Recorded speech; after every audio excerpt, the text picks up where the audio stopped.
the police commissioner, provincial commissioner for SAPS, and everyone who's here. We're not going to take too much time. We came here because one of the members of the committee raised concern about what was taking place in Witbank. And we said it is regardless who raises the issue, we will put a day. Honorable members, some would have got the program. The program initially said we are finishing today, which is a Saturday. But we just added that day in order to come to Witbank. That member is Honorable Lorima. Is going just in less than 5 minutes. Tell us where we are going, what we are going to do, and after that we go.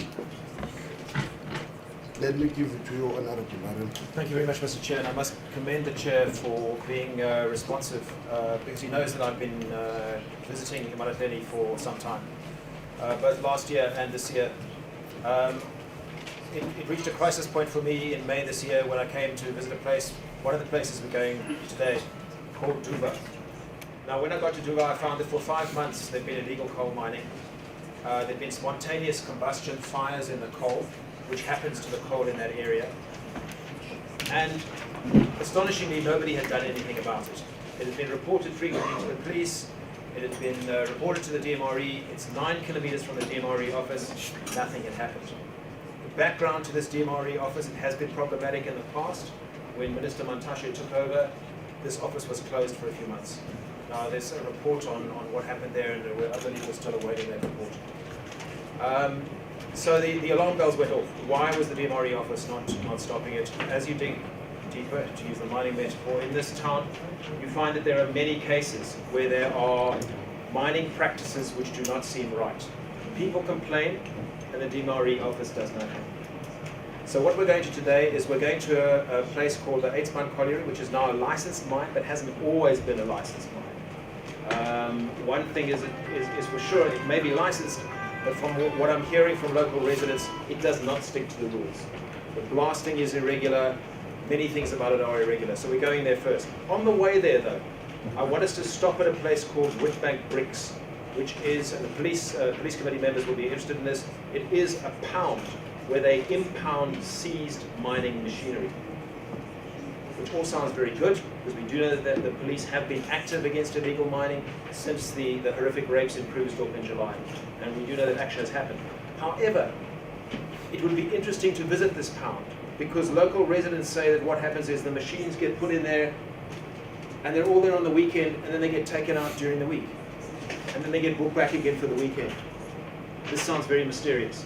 I think if we could go and just drop off there and look at it, we may be able to clear that up. So we're going to Witbank Bricks, we're then going to the Eidspan mine, after that we'll go to Duva. And I think at all places you will see that things are not as they should be, and maybe they will, we will see a course of action forward from Mr. Chair. That's it. Thank you. Okay. Yes, Honorable. Thank you very much, Chair.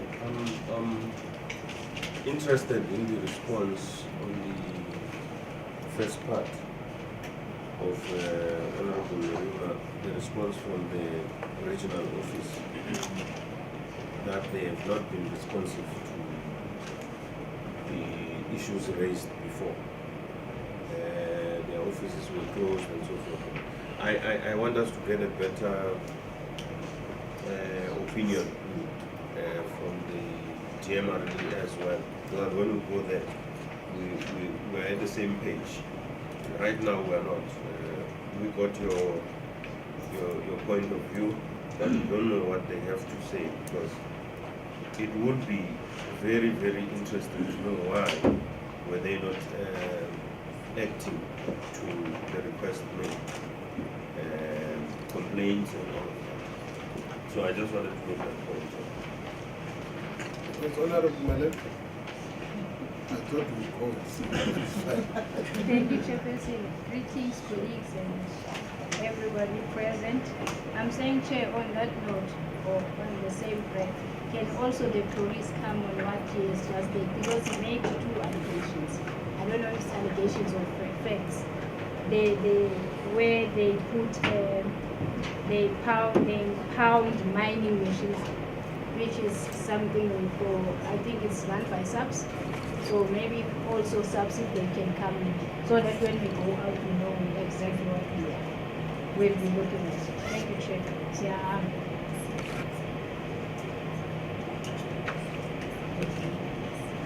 I deputize in the absence of the chair. Yes. Good morning, everyone, and greetings to honorable members, chairperson, and greetings to honorable Lorima, who were not with us yesterday. We missed out on a lot of things. Illegal mining activities is a national challenge. It's our intention to resolve that. So any contribution is welcome from our side. And just to give a bit of a background, as you requested, Honorable, first of all, if there is a complaint must be registered so that it's factual. You should be able to see the complaint. When was it lodged and where was it lodged? And the reason why I'm raising that is quite important because as the DMRE, we have got different components. He has mentioned the issue of the blasting. We have got a component which is called mine health and safety here that deals specifically with issues related to mine health and safety. So if ever it was reported there is a PI, PI is the principal inspector, should be able to articulate if ever she has received any complaint such. I'm the regional manager, and sometimes this position can be confused by so many stakeholders, including the members of the public, because they tend to think that we deal with almost everything. And the reality of the situation is that we have got different components and different directors who deal with different situations in that regard. I can only respond to the issue of, he mentioned Woodbank bricks. You are quite right. Just to give you a bit of a background, Mr. Lawyer, Woodbank bricks, when it started, they were mining clay so that they can be able to manufacture bricks. As a result, they found that there are deposits of coal, and then they lodged applications. I'm speaking under correction here. I think they started mining somewhere in 2017. And according to the information that I've received, because I was not here at the time, I was acting head of enforcement and monitoring head office, only came back in 2021. So it could be maybe true that maybe there was a complaint, maybe that was raised or registered in my absence. I don't know, but I'm sticking to the facts. Facts will also assist us in terms of establishing whether there was such a complaint, even if it's in my absence. But just to give a perspective, we don't call it illegal mining. If a person goes and mine in an authorized mine, that is not called illegal mining. It's theft of the commodity within an authorized mining area. That is not illegal mining. Our responsibility as the office starts with the person when he lodges an application, and we have to respond. That's why I always ask the issue of the backlog and all this kind of stuff. And as a result, if we have made a decision either to refuse or grant, of course on the basis of the merit of the application, you can't therefore complain and say the DMR did not go to an authorized mining area where there is criminal activity, which is not part of this office. That is part of enforcement, working with SAPS and the legal and law enforcement agencies to prepare dockets and all those kind of stuff. But as a region, we don't deal with that. We just supplement them with the information to say, all right, we've got this kind of a situation. Because if you do that, you create a problem in such a way that we'll end up not focusing on what we're supposed to do, to Tomorrow somebody will come and say, somebody doesn't have a water use license, somebody doesn't have environmental authorization, somebody does not have a waste management license, somebody doesn't have an atmospheric license and all that. And those are areas that has got different stakeholders and authorities, competent authorities to deal with that, like the municipality, they deal with atmospheric licenses and all that. So it's quite important to get facts, clear facts, and not be alarmed by rumors sometimes. So as far as Wheatbank is concerned, honorable members, we can confidently say that they have got a mining right. A mining right has been granted. If something happens in that particular operation, it can't be the responsibility of the Department of Mineral Resources. They are supposed to protect the assets once they are given the mining right. It can't be our responsibility. The same will apply with the situation. I wanted to take you, Mr. Lori, to another place called Tungela as well, where illegal miners just invaded the mining right. So it can't be, we don't have that capacity to deal with that. So I wanted to give a bit of a background. If there's something wrong, then that means the mining right holder himself is supposed to take responsibility of the assets that were given him as the department. But I've also been briefed that because the company went into some sort of business rescue or liquidation, which was not concluded, somewhere around 2019, that's when the illegal miners took advantage, because you put the operation under care and maintenance and they started invading them. All right, let's come to the issue. The department, did the department respond? You said 9 kilometers, something like that. The point is that we only respond if there is a registered complaint. But what has actually happened, together with SAPS, and I have to commend them, because SAPS now went and checked in areas where people were encroaching in this particular mine and confiscated your right machines. As you check around on Khasar, there used to be a lot of machines running there. And there are no machines that are actually operating except for people of the mining right and all. So I just wanted to respond to say the DMR is doing something in terms of some of the complaints that are raised. Is it enough, Mr. Lorima? It might not be enough, but the reality of the situation, we are doing something. What was the other question that was raised? Exactly. Yes. So yes. And we end up not going to see. Yes. And if we go and see, we can ask. Exactly. Can you try and wrap up and then? All right. On that I'll note, give the PC. I'll yes. give one person. The mistake we didn't check whether there are any other questions that honorable members would have wanted, except two members. All right. I think what that. Let me check first. Yeah. On behalf of the members, we are covered. Yeah. Thank you, Chairperson. Okay.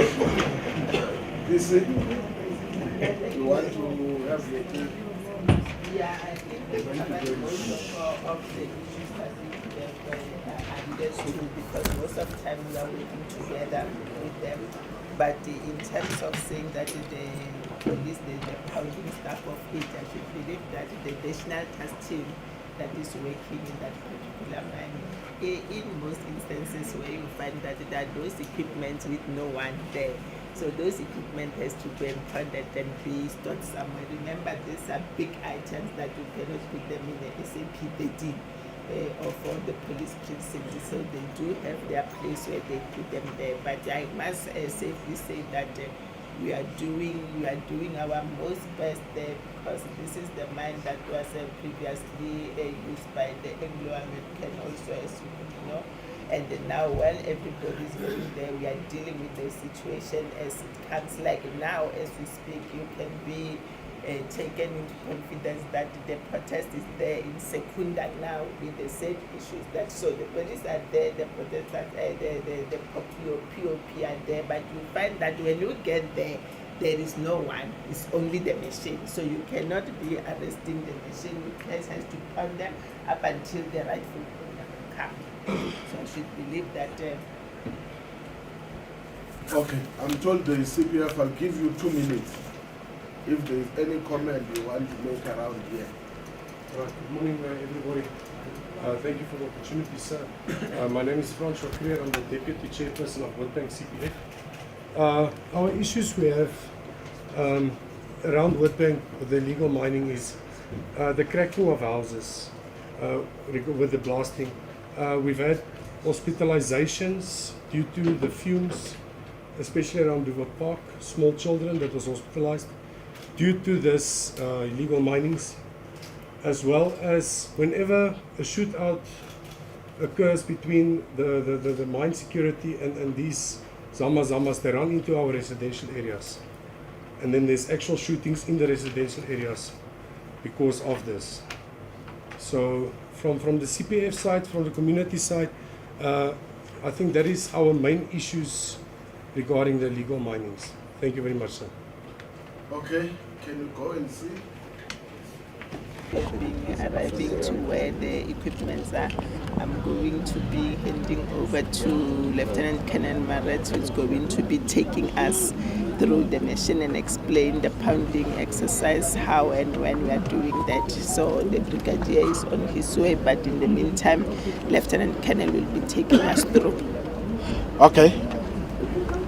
Is a Lieutenant Colonel. That's right, sir. Yes. Can explain the process. Just take us through, for instance, how do you do pounding? Where do you keep them? What records do you? How do you keep your records? Probably an average, how many? Okay. Okay, so what's happening? We started this operation on the 11th of April this year, due to the fact of the illicit mining. What's happening? We receive information from various mining companies about illicit mining, and then we conduct operations, arresting the people and confiscate all those machines that are being used for the illicit mining. And then it will be going through our books, SAP 13 we have here in place. It's been recorded what machines are taken, and then it's been stored here. We're having security at the gate, and we're having police officials that are guarding this place 24/7.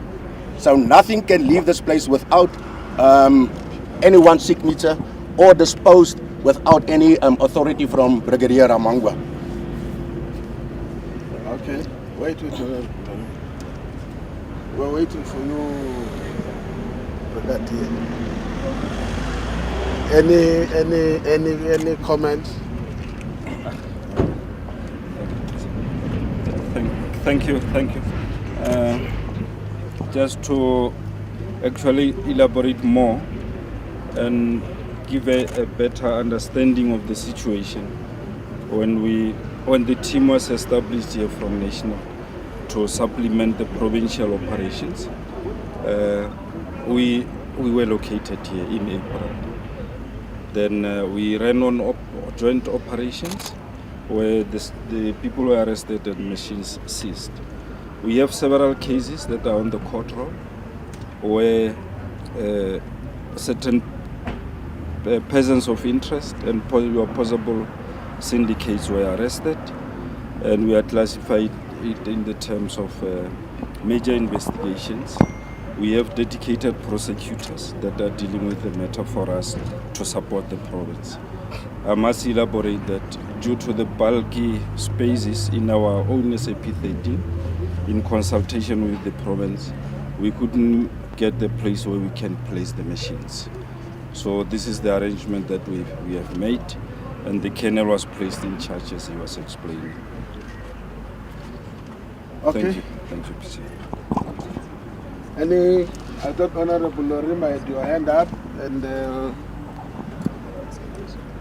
anyone else? Honorable Falmarans? Okay. Honorable Lorima? So could you give us some idea of how many vehicles have passed through this pound since operations commenced? It doesn't have to be an exact number, but just so that we've got an idea of how many. Second question, once the vehicles have been here, do they go out again? And if they go out, where do they go to? Third question, before April, was it not seen as a problem that the operation had not been launched before then? Could you give us an idea of why the operation commenced in April and not before? Thank you. Maybe if I can start from the latter question to say, look, the problem is not only in Mpumalanga. what had happened at national level, the National Commissioner issued a national instruction, call-up instruction, and deployed the members throughout the country on all the identified provinces. We had Limpopo, Mpumalanga, Northwest, Free State, that were identified as hotspot areas in terms of illegal mining. Then parallel deployments were done. In a layman's language, I'll say the same setup that we see here is also happening in other provinces. That's how the deployments have unfolded. I think we'll see when we go to Northwest, it will be the same setup. Or when we were in Limpopo, if you have checked in Stilboord, we have a similar team that is operating there. In the Berges Neck area, we have the same operation that are going on, and down in Vembe area. So what happened is we are basically not taking over from provinces. We are just supplementing on provinces, as this will be basically a larger work that needs our supplementation and support. Before April, let me say in short that the problems were there, and that's why we had deployments. In terms of the number of vehicles seized, we are not only talking of vehicles or mining equipments. Let me say we will start from trucks, then your drilling machines, your front loaders, your normal buggies or vehicles, excavators, and sometimes you will have these luxury vehicles, your Vianos, this top of the range vehicles that are used by the suspects. Those are the vehicles that we impound, and let me say plus 100 of those were seized and went through this pound. Now, during the seizures, what we do is we record all those equipments, and before they are taken back to the owners, or if we are going to keep them, it will be directed by the investigations and also the court. Some of them, I must say, they have been given back to the owners after they have successfully or satisfactorily accounted for their machines. Now, you will find these machines, mostly they will be from your formal businesses. They are hired in terms of the lease contracts, whereby the other company will be what we call the innocent parties or bystanders. However, we don't just give out, we follow the due processes. And in terms of disposures, also following the due processes in terms of the Criminal Procedure Act. The other question you talked about, sorry. The recording. The recording. The recording. No, the recording, let me just say it Register. is the register. We have the register in this job where we reflect everything. So even if we entering and leaving the premises is properly recorded in the register. We do from time to time consult with the prosecution, the DPP in Middleburg. I think advocate was here yesterday. Advocate Erasmus has been allocated to us, to the province, in terms of the asset forfeiture. Where we believe we need to apply asset forfeiture in terms of these items, we follow that process. I think there was another question. I'm still consulting. I'm trying to avoid, because this is a committee of the National Assembly. I'm also from the National Assembly. Then you are fine. Yes, and I wanted to do that. Was according in terms of the rules, you don't have to be a member of the committee, as long as you are in any member of the National Assembly. Okay, Honorable Volmarans, and then I'll come to you. Now, Chair, I thank you for the opportunity. When we were dealing with the introductions and we were getting briefed, a very serious allegation cropped up That was either through hearsay from Honorable Lorima, getting back to all of us, saying that after you confiscate, there are vehicles or equipment that normally gets confiscated, gets through your register, but it's kept for during the week, or let me put it the way it was put. During the week it gets out, and then on weekends it gets back, meaning that there is some issues that needs to be explained. Whether that allegation is true, and if it is, what is being done about it, and if it's not, it's maybe just a hearsay.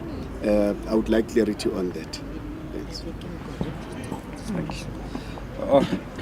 Okay, thank you, Chair. The briefing that we were giving in terms of custody and safekeeping of the equipments is done in this premises. This premises is called Kromdraai. 8-span. This is where all our machines are collected, and I think when we came back, you see there at the back, there are equipments that are being placed there. Now, to have the exit out of that, it will have to go through the kennel, who is full-time in the job here, and also from time to time then I will be notified if there is any properties that must go out. But in terms of our standing procedures and standing operating procedures, there is no property that will live here without being endorsed in the register in our JOC office or the Joint Operational Center. We didn't receive anything yet. We are not going to deny or just say accept the allegations. It's a matter that we are still going with through PC and the operational commander to follow up and investigate where there are concrete evidence that this thing has been taken out. Of course, I think they know how we operate. Statements, we'll have cases, then we'll arrest if proven. Thank you. Thank you. I want to know, firstly I want to say I live in the area, so I'm thankful to all the equipment that you guys actually confiscate and impound, so thank you for that. I know it's very difficult. But I want to ask you, said now you called 8-span, and 8-span mine is around the corner. Do you rent this area from 8-span mine? Because I'm aware of the fact, and correct me if I'm wrong, that the mine's offices are on this precinct. And if that is not a conflict of interest to having a mine's offices on this precinct, that's my question. And if you're renting from 8-span mine, who does this premises belongs to? All right, thank you. The place belongs to the brickworks. There was a standing agreement between the company and the police that we be rented the place. That's why we are here. Now, because of the space accommodation, this is not only the setup that is happening in Mpumalanga. I will reiterate and say, in Limpopo, the various places that we are utilizing, we are applying the same method. I think the members of the portfolio will support me when we say in Free State as well, we have the same scenario. Because of the lack of bulky space, we negotiate with the private companies or the mines, and that's how we are lending or ended up being operating in spaces that are not belonging to the SAPS. I thought you were going to leave it, but you decided to answer. There is no conflict of interest at all. In fact, that's what we have been encouraging, cooperation between the mining companies, because it's about eradicating illegal mining, not legal mining. The Free State case is talking about is a typical example, where we went yesterday in Barberton. In fact, in Barberton, we were even complaining that one of the statements they were making was that the mine security arrest, they have to take the suspect on their own vehicle to the police station. It's not the police who come and take them when they have been arrested. So they can't be a conflict of interest at all. In fact, that's what we are encouraging. Because, for an example, in Free State, in Velcom, what happened is that they were housed by, Harmony.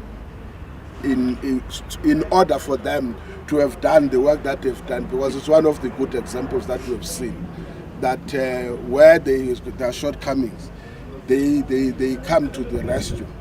So I don't think that there will be something else.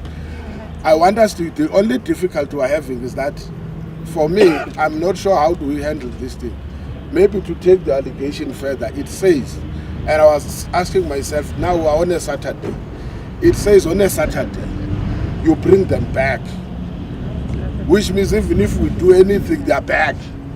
It means you can only come midweek and see whether they are gone. Now, I was going to leave because the PC is here and you are here, and say, can you give us something, PC and Brigadier, that instead of assuming you have conducted, you have checked, everything is in order, and submit it to the PC will send it to us.